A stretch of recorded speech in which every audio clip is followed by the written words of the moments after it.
नमः परमकल्याण नमः परममंगल वासुदेवाय शांताय यदुनाम पतये नमः।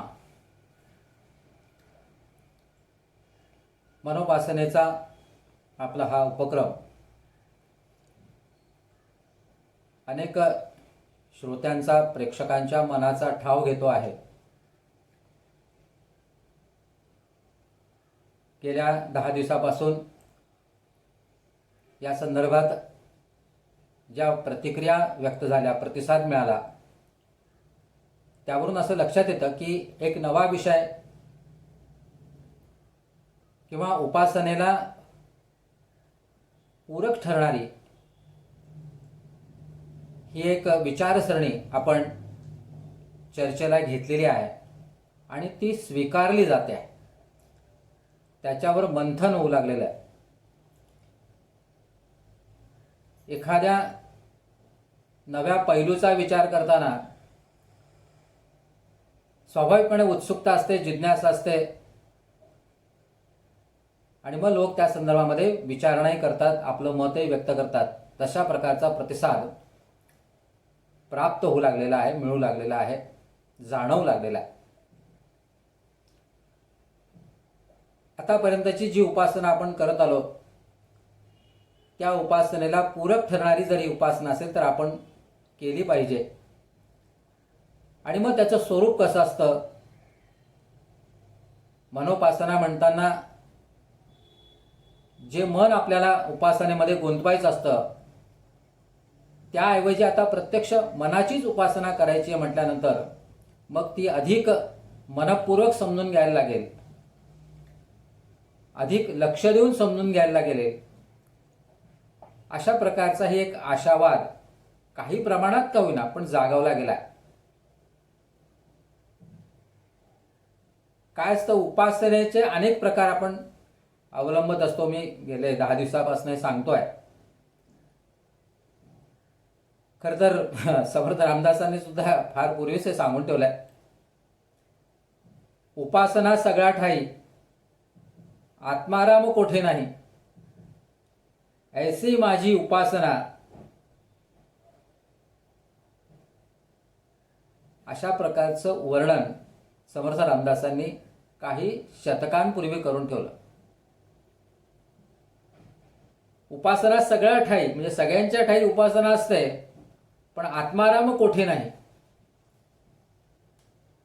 जर आत्माराम नसेल आणि नुसतीच उपासना होत असेल तर त्या उपासनेचा काही उपयोग होत नाही।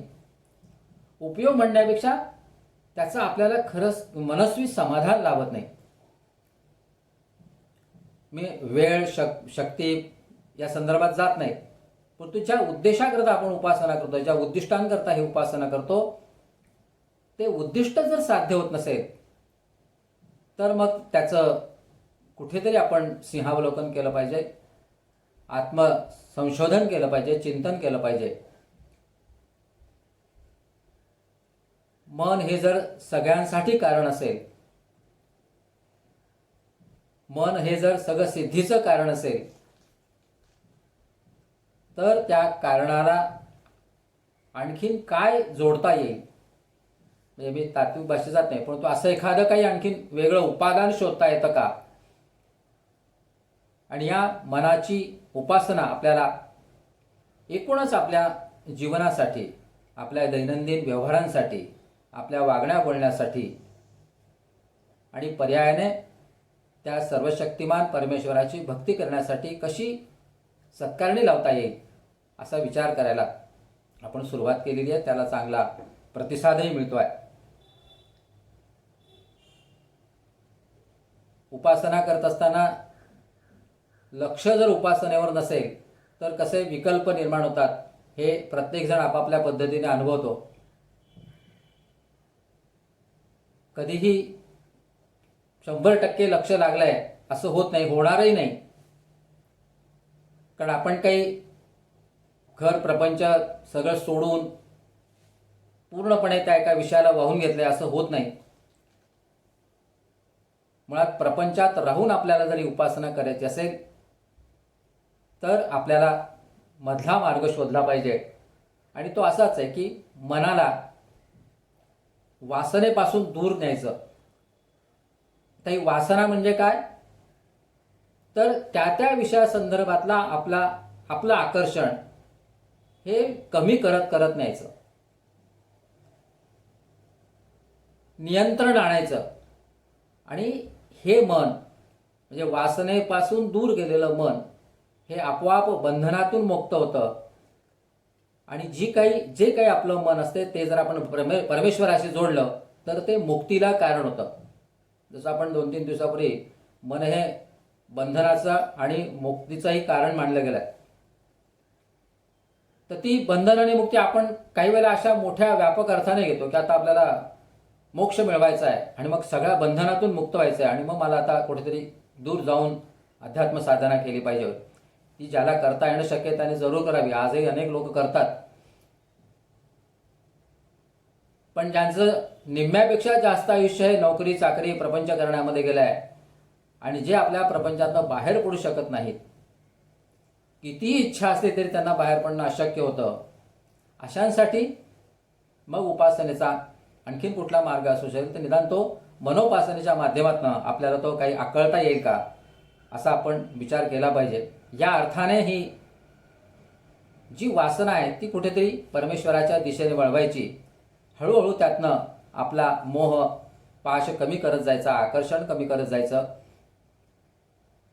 आणि फार मोठ्या मुक्ती वगैरे मोक्ष असे शब्द जरी आपल्याला माहिती असले, त्यातल्या त्यात या सगळ्या गोष्टींमधनं आपल्याला विरक्त जरी होता आलं आणि आपलं मन आपणच जर पूज्य मानलं, आराध्य मानलं,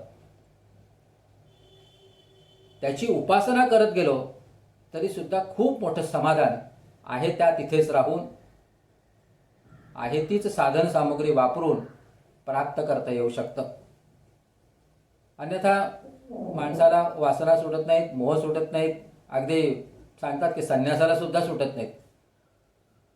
अनेक आजचे गुरु संन्यासी वगैरे हे सगळे प्रकार पाहिले की आपल्याला ते जाणवतं.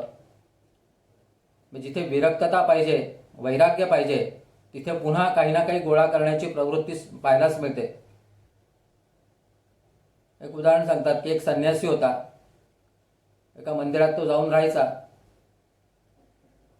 पण एके दिवशी काय त्याची जी लंगोटी असते ती म्हणे त्या उंदराने कुरतडली. आता याला प्रश्न पडला की अशी कुरतडलेली लंगोटी घालून आता कसं काय वावरणार. आणि लक्षात आलं की मंदिरामध्ये खूप उंदीर झालेत. मग त्याने विचार केला की हे आपल्याला फार त्रास देत आहेत. मग त्याने एक मांजर आणली या उंदरांचा नायनाट होईल त्या निमित्ताने. मांजर आणली, उंदरांचा नायनाट व्हायला लागला, उंदीर फस्त झाले. पण मग मांजराची दररोजची भूक कशी संपवायची ते केकाटायला लागलं. संन्यासाला दया आली. तो म्हणाला त्याची दररोजची दुधाची व्यवस्था करायची. मग त्याने कुठून तरी एक गाय मिळवली. त्या गायीचं दूध काढायचं आणि या मांजराला द्यायचं, हा उद्योग सुरू झाला. आता गाय आणल्यावर म्हटलं होतं गायीचा चारा आला, तिचं सगळं सेवा आली. ही सेवा आपल्याला कितपत करता येईल. आणि शेवटी असं म्हणतात की शेवटी पुन्हा त्या संन्यासाने लग्न केलं. पुन्हा एकदा प्रपंच सुरू झाला. मग तिचा अर्थ काय आहे की जिथे इंद्रिय दमनासाठी बाहेर पडलेला हा संन्यासी किंवा शमनासाठी बाहेर पडलेला हा संन्यासी एका उंदरामुळे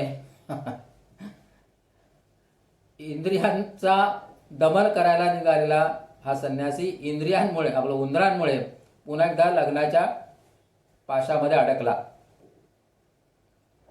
आता तुम्ही आपल्या मनाची अवस्था लक्षात करा. हे आपलं मन असंच उंदरासारखं आपल्याला कुरतडत असतं, इकडून तिकडून इकडून तिकडून.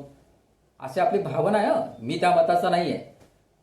आणि मन आपल्याला स्वस्थ बसू देत नाही. ते का, ते असंच हा विषय पाहिजे, तो विषय पाहिजे, तो विषय पाहिजे, असे आपले सतत काही ना काही उंदरासारखेच खुडबुड खुडबुड करणारे उद्योग चालू असतात आणि तो आपल्याला स्वस्थ बसू देत नाही.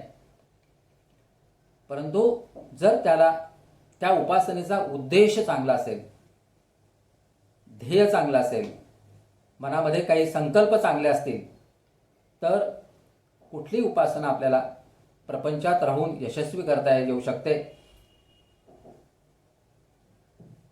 आणि उपासनेचं महत्त्वाचं उद्दिष्ट काय असावं, म्हणजे असं सांगितलं गेलं की उपासनेचं महत्त्वाचं उद्दिष्ट असं आहे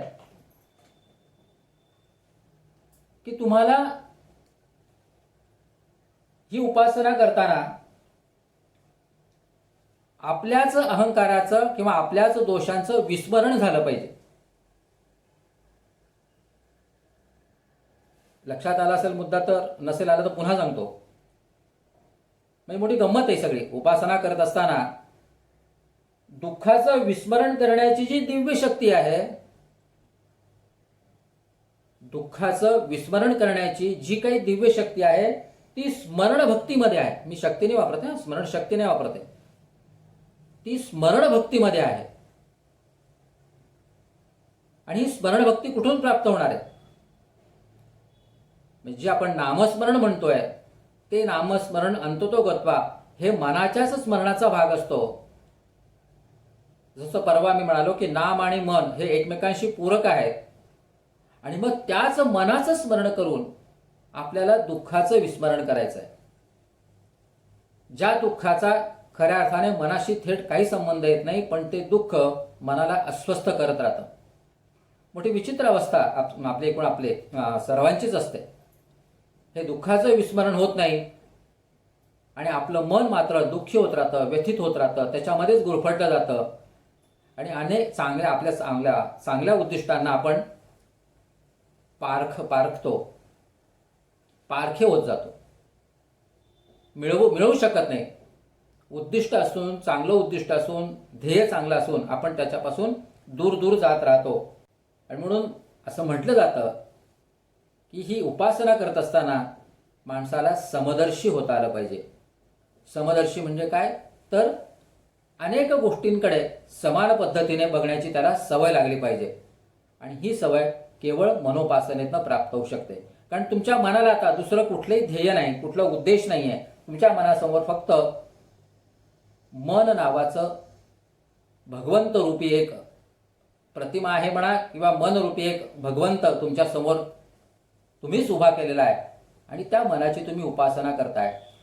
या उपासनेचा स्तर जसा जसा वाढत जाईल, त्याचं सातत्य जसं जसं वाढेल, त्याच्यावरची श्रद्धा निष्ठा जशी जशी वाढेल की मन हेच माझं ईश्वर, मन हेच माझं उपास्य आहे, अगदी मन हीच माझी कुलदेवता आहे, असं उत्कटतेने जसं वाटत जाईल, ही तीव्रता जितकी वाढत जाईल तितकी या मनोपासनेतली समदृष्टी वाढत जाईल. आणि मग आपल्या वृत्तीमध्ये सहजपणाने, न कळतपणाने जो एक मानसिक भाग म्हणता येईल, तो समदर्शीपणा यायला लागेल आणि आपण सगळ्यांकडे समान दृष्टीने पाहायला लागू शकतो.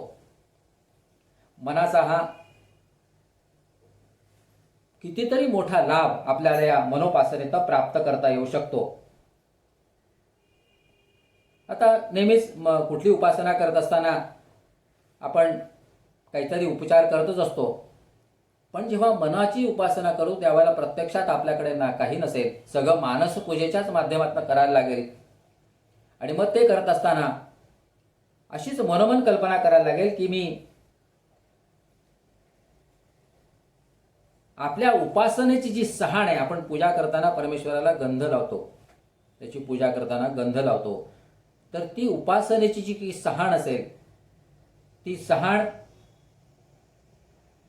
म्हणजेच आपल्या या वासनांची ती सगळी सहाण आपण करायची. त्याच्यावर आपण जे काही सुकर्म करू, चांगले कर्म करू, त्या कर्माचं एक चंदनी खोड त्याच्यावर घासायचं. वासनेच्या सहाण्यावर चंदनी कर्मरूपी चंदनाचं खोड तुम्ही जर घासलं तर त्यातून निर्माण होणारा जो काही गंध असेल, सुगंध असेल, तो प्रसन्नता देणारा असेल. ही प्रसन्नता आपल्याला प्राप्त करून घेता येते. कसं? तर आपण जी काही चांगली कर्म करू, चांगली कामं करू, ती चांगली कर्म आपण आपल्या मनाला अर्पण करायची, मनाला साक्षी ठेवून करायची, मनाला परमेश्वर मानून करायची आहे. आणि या वासनेच्या सहाण्यावर जेव्हा ही अशी कर्म घासली जातील, झिजतील, त्यातून निर्माण होणारा जो काही आनंद असेल तो निश्चितच पुन्हा परमानंदाचाच अनुभव देणारा राहील, यात काही शंका नाही. आपण अनेक वेळा म्हणतो की आनंदाचे डोही आनंद तरंग. मन हा आनंदाचाच डोह आहे. तिथे आनंदाचेच तरंग निर्माण होतील, बाकी काही नाही. कोणी किती दगड टाकू द्या, तरंग सारख्या पद्धतीनेच निर्माण होतात. ते येतात आणि जातात. ते तरंग त्या डोहाच्या विशालतेचंच प्रतीक असतं. बघा तुम्ही, दगड टाकल्यावर आपण त्या तरंगांकडे काही काळ का होईना आपण निमित्ताने आपण त्याच्याकडे बघतो आणि आपल्या मनाला आनंदही होतो. अशा प्रकारच्या या मनोउपासनेची आपण माहिती करून घेत आहोत, जाणीव करून घेत आहोत. किंबहुना ती आपल्याला आता अंमलात आणायची आहे, त्याची सुरुवात आपल्याला करायची आहे. गेल्या 8-10 दिवसात आपण जवळपास शिवसंकल्प स्तोत्रात ते 5 श्लोक बघितले. आज आपल्याला 6व्या श्लोकाची माहिती करून घ्यायची, जो शेवटचा श्लोक आहे, पण तो तितकाच महत्त्वाचा आहे. ज्यामधनं जवळपास सगळ्या 6 श्लोकांचं सार आलंय असं म्हटलं तरी चालेल. मनाला पवित्र करा अशी वारंवार आराधना करणारे हे शिवसंकल्प स्तोत्र खूप महत्त्वाचं ठरतं. त्यातला शेवटचा श्लोक असा आहे, तुषारथीश्वानिव यन्मनुष्यान् तुषारथीश्वानिव यन्मनुष्यान् नेने यतेभिः शुभिर्वाजिनः इव हृत्प्रतिष्ठं यदजीरजविष्ठं तन्मे मनः शिवसंकल्पमस्तु. त्याचा अर्थ असा आहे की उत्तम सारथी जसा रथाच्या घोड्यांना नीट मार्गाने नेतो, त्याप्रमाणे जे हृदयात राहून सर्व इंद्रियांना नेते, कोण नेते तर मन नेते. या श्लोकाचा शेवटचा जो मथितार्थ तो हाच आहे की जो उत्तम सारथी रथाच्या घोड्यांना नीट मार्गाने नेतो, ते माझं मन असंच सारथी हो आणि माझ्या इंद्रियांनाही नीट मार्गाने नेवो, अशी प्रार्थना तिथे केलेली आहे. याचा अर्थ काय की मनाच्या हातामध्ये सगळ्या इंद्रियांचे लगाम आहेत. मन हे उत्तम सारथी आहे. मन हे सारथ्य करतं, हे इथे या श्लोकामध्ये अतिशय स्पष्टपणे सांगितलं गेलेलं आहे. अशाच स्वरूपाचा श्लोक कठोपनिषदामध्ये येतो आणि त्यात असं म्हटलंय की आत्मानं रथिनं विद्धी शरीरम रथमेव तू बुद्धीतून सारथिं विद्धी मन प्रग्रहमेवच. याचाही अर्थ असाच आहे की आत्म्याला रथी आणि शरीराला रथ समज, बुद्धीला सारथी आणि मनाला लगाम समज.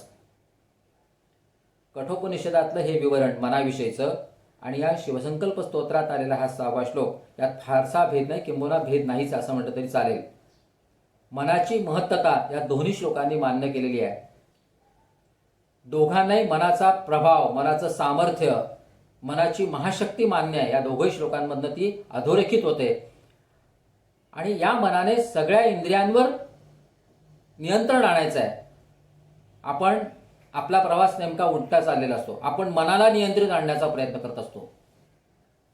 म्हणजे मोठं काही वेळेला विचित्र वाटतं की जे मन सगळं शक्तींनी युक्त आहे, या शिवसंकल्पाच्या एका स्तोत्रामध्ये त्याला अमर शक्ती म्हटलं गेलं आहे. आणि मग अशी अपाट अचाट अमर शक्ती असलेल्या मनाला आपण नियंत्रित कसं करणार? जे आपल्या शक्ती पलीकडचं आहे तिथे आपण आपली शक्ती वाया घालवतोय का?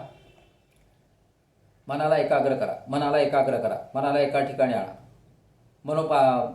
नामस्मरण करताना ते मन इकडून तिकडून भटकतं, ते पुन्हा एकत्र आणा. काही जण सांगतात की नामस्मरण ध्यानधारणा करताना ते मन इकडे तिकडे भटकत असेल तर भटकू द्या, पण काही वेळाने ते आणि सवयीने ते यायला लागेल. पण याच्यावर आपण शक्ती आणि आपला वेळ कुठे वाया घालवतोय का? मी वाया हा शब्द अशासाठी वापरतो की तो सत्काराने लागला पाहिजे. फारसे परिश्रम न करता आपण जर मूळ उद्दिष्टावर लक्ष केंद्रित केलं तर त्याचे रिझल्ट्स लवकर मिळतात. हा आपल्या सगळ्यांचा अनुभव आहे. मग तो उपासनेमध्ये आपण का नाही अंमलात आणायचा? मनाची ही महान शक्ती मान्य करत असताना त्याच्यावर नियंत्रण आणण्याचा आपण जो प्रकार करतो, प्रयत्न करतो, हा कुठेतरी आपण आपल्या शक्तीला, मर्यादेला लक्षात न घेता करतो की काय असं वाटायला लागतं. मग त्याऐवजी हे इतकं महान शक्तिमान असं जे काही मन आहे त्याची आपण उपासना केली पाहिजे. भगवंताने जर मनाला इंद्रिय म्हटलंय तर मग अशा महान शक्तिमान परमेश्वराची उपासनाच करायला लागते. मन इज इक्वल टू ईश्वर, मन इज इक्वल टू गॉड असं जर आपण ठरवलं तर या गॉडवर किंवा ईश्वरावर आपण कोण नियंत्रण आणणार आहे? आपल्याजवळ तेवढी शक्ती आहे का? आपली मर्यादा आहे का? आपली बुद्धी आहे का? आपली क्षमता आहे का? आणि सगळ्या उपासनेमध्ये ते मन आवश्यकच आहे. पुन्हा जसं ईश्वरावर आपण कुठली सत्ता गाजवू शकत नाही तशी आपल्या मनावरही आपण आपली सत्ता गाजवू शकत नाही. हे एकदा समजून घ्यायला लागेल, त्याचा अभ्यास करायला लागेल. ऐकायला हे विचित्र वाटेल, कारण आतापर्यंत आपल्याला मनाप्रमाणेच वागण्याची सवय, मनमानी करण्याचा सवय लागलेली आपल्याला. आपण म्हणू त्याप्रमाणे मनाने वागायचं आणि नाही वागलं की नाराज व्हायचं. मग आपल्याला दुःख झालंय, त्या दुःखामध्ये आणखीन आपल्याला गर्भगळीत करून घ्यायचं आणि आलेल्या चांगल्या संधींची सुद्धा उपभोग घ्यायचा नाही, अशी एक प्रवृत्ती आपल्यामध्ये विकसित झालेली आहे. परंपरेने ती विकसित होत आली आहे आणि आपण ती जोपासत आलो आहे. म्हणून भगवद्गीतेत परमेश्वराने स्वतःला मन मानलं आहे. शिवसंकल्प स्तोत्रामध्ये मनाची शक्ती मान्य केली गेली आणि त्या मनाला पवित्र करण्याची अतिशय कृतज्ञपणे, अतिशय नम्रपणे, अतिशय विनयाने, शरणागत भावनेने प्रार्थना केली गेली. मनाला प्रार्थना केली गेली किंवा मनाविषयी प्रार्थना केली गेली. मला सांगा, आतापर्यंत अनेक वर्ष उपासना करणाऱ्यांनी, अनेक कथा प्रवचन करणाऱ्यांनी, लोकांना उपदेश करणाऱ्यांनी किंवा अगदी साधकांनी सुद्धा मनाची प्रार्थना केली आहे किंवा आपल्यासमोर बसलेल्या हजारोच्या समुदायाला त्यांनी मनाची प्रार्थना केला, अशी उपदेश केलाय, असं काही कुठे ऐकवात येत नाही. आणि म्हणून मी पहिला का दुसऱ्या दिवशी म्हणालो की कथा कीर्तनाला लोक जातात, 7-7, 8-8 दिवस ते सगळं ऐकतात किंवा यज्ञ यागही करतात, सगळं करतात. परंतु पुन्हा मी काय करायचं किंवा नेमकं माझ्या गाठीशी काय लागलं हे काही सापडत नाही. बुद्धी आणि मन दोघंही रिकामं राहतं. केवळ तात्पुरतं एक समाधान मिळतं. ते खऱ्या अर्थाने आपल्याला उपासनेचा लाभ मिळवून देते, उपासनेचं उद्दिष्ट साध्य करत नाही. या सगळ्या गोष्टींचा जर विचार केला तर मनाच्या उपासनेची एक अनिवार्यता किंवा आजच्या काळाला आवश्यक असलेली उपयुक्तता आपोआप सिद्ध होते. मनाची ही महान सांगत असताना मला एक मुद्दाम असा नोंदवायचा आहे की आपल्या या सगळ्या इंद्रियांमध्ये मन हे एकमेव असं इंद्रिय आहे की जे कधी झोपत नाही किंवा विश्रांती घेत नाही. तुम्ही असं बघितलं कधी मन झोपलंय? नाही, झोपेतही ते मन जागं असतं, जागेपणी तर जागं असतंच. बाकी मग तुमची बुद्धी कुठे झोपेल हे सांगता येत नाही. कान एक वेळा काही नाही ऐकण्याचा विचार करू शकतील. त्यातल्या त्यात मी आपले जे घ्राणेंद्रिय आहे, नाक जे आहे, ते मात्र असंच मनाप्रमाणे सतत कार्यरत असतं. परंतु ज्या मनाच्या माध्यमातून आपण आपल्या जीवनाचा उपभोग घेतो, असं हे मन इतकं प्रभावी आहे की ते कधीही झोपत नाही, विश्रांती घेत नाही, ते सतत जाग असतं. अशा या मनाला म्हणजे ते जागृत मन असं आपण म्हटलं जातं, पण त्याच्या उपासनेविषयी आपण किती जागरूक आहोत याचा कधी आपण विचार केलेला नाही. आध्यात्मिक आणि पारमार्थिक अंगाने नेहमी अंतःकरण चतुष्ट सांगितलं जातं. मनोबुद्धी चित्त अहंकार या सगळ्यांनी मिळून सगळी उपासना केली पाहिजे. पण खरं सांगायचं तर ही करत असताना किंवा ही साधना उपासना करत असताना आपलं देखील एक साधन चतुष्ट आपल्याजवळ असलं पाहिजे. हे साधन चतुष्ट काय? तर आपल्याजवळ स्वार्थ, अहंकार किंवा सतत मोहात अडकण्याची आपली प्रवृत्ती हे दूर ठेवावं लागेल. साधन चतुष्टामध्ये प्रामुख्याने आपल्याजवळ योग्य ज्ञान पाहिजे, श्रद्धा असली पाहिजे, काही प्रमाणात आपण वैराग्य अंगी बाळगलं पाहिजे आणि संयम असला पाहिजे. या साधन चतुष्ट्याबरोबर जर आपल्याला अंतःकरण चतुष्ट जोडलं तर आपल्या उपासनेला आणखीन बळ प्राप्त होऊ शकतं. कारण या सगळ्यांचा निचोड जो आहे, सारांश जो आहे, तो मनाच्या उपासनेशी आपल्याला नेऊन ठेवायचा आहे. आतापर्यंतची आपण अनेक प्रकारची उपासना बघितली, अनुभवली, केली, पण पदरात काय पडलं याचं निश्चित उत्तर कोणालाही कधी देता येत नाही. परंतु या मन उपासनेमध्ये जर आपण नीट लक्ष केंद्रित केलं किंवा मनाविषयीची आपली एक निष्ठा कायमस्वरूपी निश्चित केली, तर त्यातून येणारा जो काही अनुभव असेल तो एखाद्या, म्हणजे उदाहरण म्हणून सांगतो की तुम्ही जेव्हा मूठभर धान्य पेरता तेव्हा ते 1.25 धान्य आपल्याला प्राप्त होतं. तसा अनुभव या मनोउपासनेतनं येऊ शकतो. आपल्याला फक्त या मनाच्या मशागतीला आता सुरुवात करायची आहे. मशागत अशा अर्थाने की आता प्रत्यक्ष त्याच्या उपासनेतनं आपल्याला खूप काही प्राप्त करून घ्यायचं आहे. आणि म्हणून हा जो शेवटचा श्लोक आहे तो भगवंताला आपण मन म्हणून स्वीकारायचं आहे आणि आपले सगळे लगाम त्या भगवंताच्या हातात द्यायचे. कारण या श्लोकात म्हटलं की मन हे सारथी आहे. सारथ्याच्या हातात सगळ्या घोड्यांचे लगाम असतात आणि सगळे लगाम या मनोरूपी ईश्वराच्या हातात द्यायचे. आपण गेल्या 2 दिवसापूर्वी बघितलं की मी तुम्हाला असं म्हटलं होतं की आपल्या मनोपासनेमध्ये हे शिवसंकल्प स्तोत्र तर महत्त्वाचं आहेच आपल्यासाठी. त्याच्या बरोबरीने मी असं म्हटलं होतं की ग्रंथ म्हणून, एक प्रमाण ग्रंथ म्हणून या मनोपासनेसाठी आपल्याला एक प्रमाण ग्रंथ जर घ्यायचा असेल तर तो भगवद्गीताच घ्यावा लागतो. आणि त्या भगवद्गीतेतला 12वा अध्याय हा आपल्या नित्य उपासनेत ठेवता सुद्धा येऊ शकतो. त्याचं सविस्तर विवरण आपण पुढच्या काळामध्ये करू.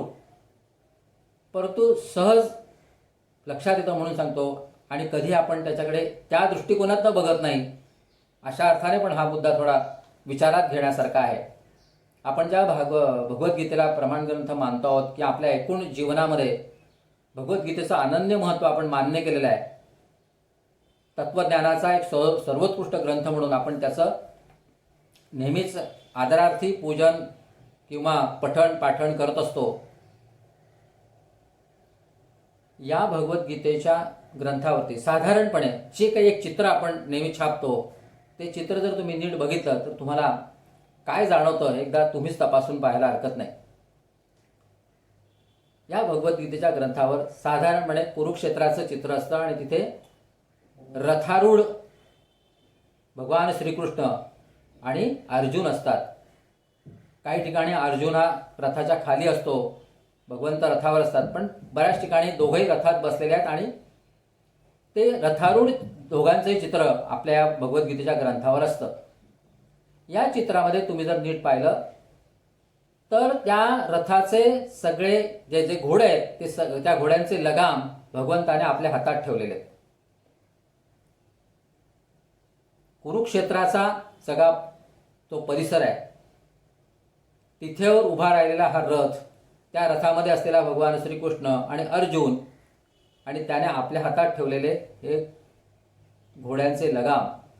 खरं तर या चित्रामधूनच भगवद्गीतेमध्ये असलेल्या तत्वज्ञानाची एक सिम्बॉलिक किंवा एका विशिष्ट चित्रामधून त्याचं तत्वज्ञान सुद्धा सांगितलं जातं, लक्षात आणून दिलं जातं, लक्षात येऊ शकतं. अन्यथा भगवंतानं अर्जुनाच्या रथाचं सारथ्य करावं आणि पुन्हा लगाम सारथी असल्यामुळे लगाम त्यांच्याच हातात राहणार. परंतु तात्विक अर्थाने आपण जर बघितलं तर आपल्या एकूण जीवनरथाचं जे काही सारथ्य आहे ते भगवानच करत असतो, परमेश्वरच करत असतो, कृष्णच करत असतो आणि सगळे लगाम त्याने त्याच्या हातात ठेवलेले असतात. आपला नेहमीच अर्जुन होतो आपण नेहमीच गोंधळलेले असतो. पण लक्षात असं ठेवायचं आहे की सगळ्या आपल्या जीवनरथाचे लगाम त्याच्या हातात आहेत. आणि म्हणूनच कदाचित त्याच भगवद्गीतेमध्ये भगवंताने सांगितलं की मी मन आहे, मलाच तू, माझीच तू पूजा कर, माझंच तू यजन कर, पूजन कर, असं आग्रहाने सांगितलेलं आहे. कारण लगाम त्याच्या हातात आहेत. तात्विक अर्थाने हा मुद्दा जर नीट लक्षात घेतला तर मन, त्याचं महत्त्व, त्याला सारथी म्हणून या शेवटच्या श्लोकात गौरवलं जाणं, कठोपनिषदामध्ये त्याच अंगाने याच मनाचा केला गेलेला एक वेगळा उल्लेख हा सुद्धा खूप काही सांगून जातो.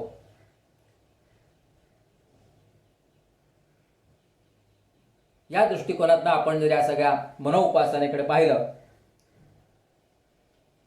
तर आपली मनोपासनेची ही जे काही आपण रचना लावतो आहोत, ज्याला आम्ही प्रामुख्याने अनुष्ठान असा शब्द वापरतो आहे, हे अनुष्ठान आपल्याला एका वेगळ्या अधिष्ठानाची माहिती करून देईल, परिचय करून देईल. आणि गेल्या 10 दिवसामध्ये आपण प्रामुख्याने ज्याचा आग्रह धरतो आहोत ते मन हे परमेश्वर रूप आहे याबद्दलची आपली धारणा अधिक बलवत्तर होत जाईल असा प्रयत्न करायला हरकत नाही. आपण त्याला सुरुवात केलेली आहे. गेल्या काही दिवसातले तुम्ही निरूपणाचे जे विषय पुन्हा एकदा जर नजरेखाली टाकले तर त्या शिवसंकल्प स्तोत्रामध्ये सातत्याने व्यक्त झालेलं मन पवित्र करण्याचं आवाहन आणि आता शेवटच्या श्लोकामध्ये या सगळ्या मनाचे मनरूपी परमेश्वराने हातात ठेवलेली लगाम याचा जर मेळ घातला तर मनाचं सामर्थ्य या 6 श्लोकातनं पुन्हा एकदा अधोरेखित होतं. आणि असे लगाम आपल्या हातात ठेवणारी जी कोणती शक्ती आहे ती जर मन असेल तर ते मन हे परमेश्वर रूपच असायला हवं, ते परमेश्वर रूपच राहील.